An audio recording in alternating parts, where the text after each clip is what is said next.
I'm joined here with John Towns. John, it's so nice to see you. So good to see you. A handshake, Yeah. Keep it official. So of all the booths I've seen today, I'm most interested in what you guys have going on here. So I want to turn it over to you to just introduce to the audience a little bit about your role and what it is you are working on here on the show floor. Sure.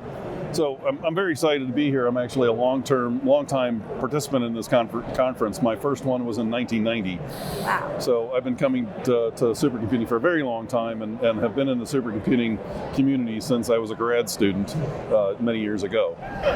Currently, I'm the Deputy Director at NCSA, the National Center for Supercomputing Applications at the University of Illinois at Urbana-Champaign. But I also play a role as part of NSF's Access program as a PI on their Access Coordination Office, which coordinates the activities of the program along with our resource provider partners who provide access and operate resources like the supercomputers, storage environments, distributed networks, visualization systems, storage environments, and support functions that are really important for the researchers to be successful in the use of all these applications. Supercomputing is a wonderful space to be at, and it's grown tremendously in the last couple of years. And so we're here sharing with the community and with our friends at many other institutions and across the vendors of the activities that Access is engaged in.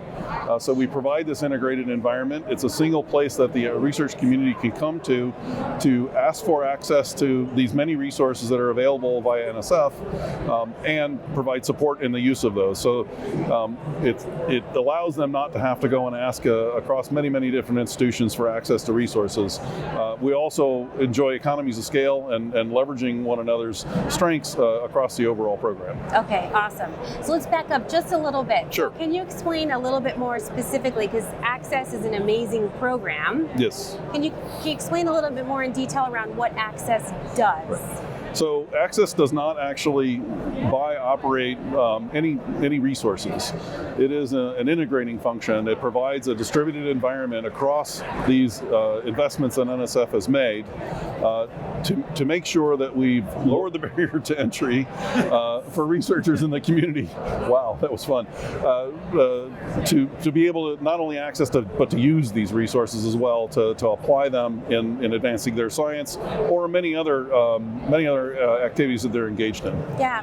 So when we were talking a little bit ago, you talked about this program being available to all. Yes. Particularly universities who may not have, access or the right fundamental support and material. So tell us a little bit about the work you're doing with, say, I think my alma mater, which is Cal Poly.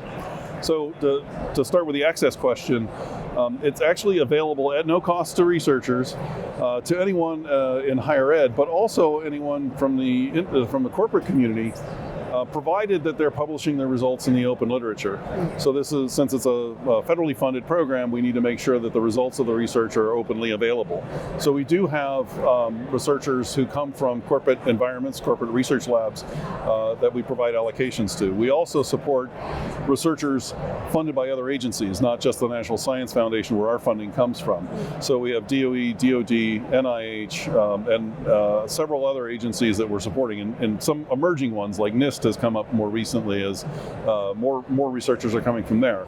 But we spend a lot of effort in trying to democratize access to these resources, reaching out to the smaller institutions, the under-resourced institutions, underrepresented communities, to bring them into this larger community and give them a leg up into things.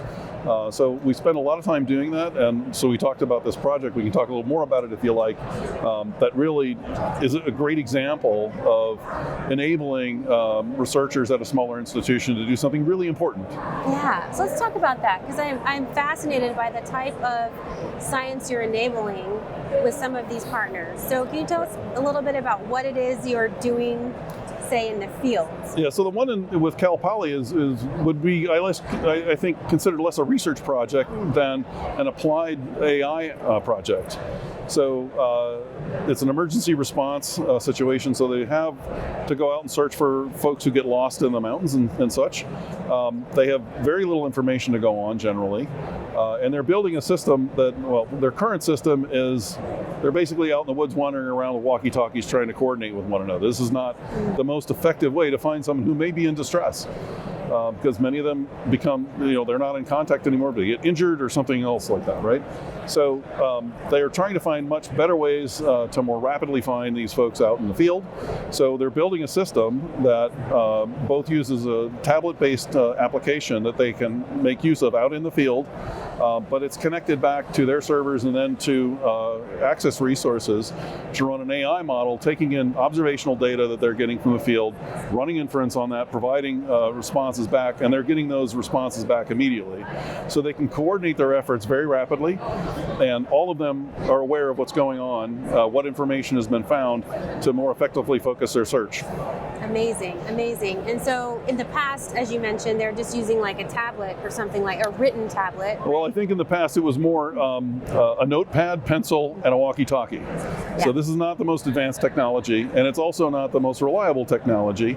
But when they have the tablet, they're digitally connected, and I think in this case they'll have satellite-connected tablets, so they have connectivity out in the field because they'll be in very remote regions, right? But they still have that connectivity, and so they can get immediate data, immediate response, and they can coordinate rapidly across the effort. Yeah, so this is really going to help national, searches, right? Absolutely. Feet on the street. Yeah, so they're developing this in their region with the intent that this becomes available more generally. So once they've developed this app and they've got the trained model, this can be replicated in many places around the world and enable those searches to be much more effective. Amazing. And to be able to capture all that data and feed it back in and then be able to do that analysis in almost real time is just, it saves lives. It is absolutely all about saving lives, right? This is a search and rescue. So if they can find them faster, the probability that they're going to have a better outcome is much higher. Amazing.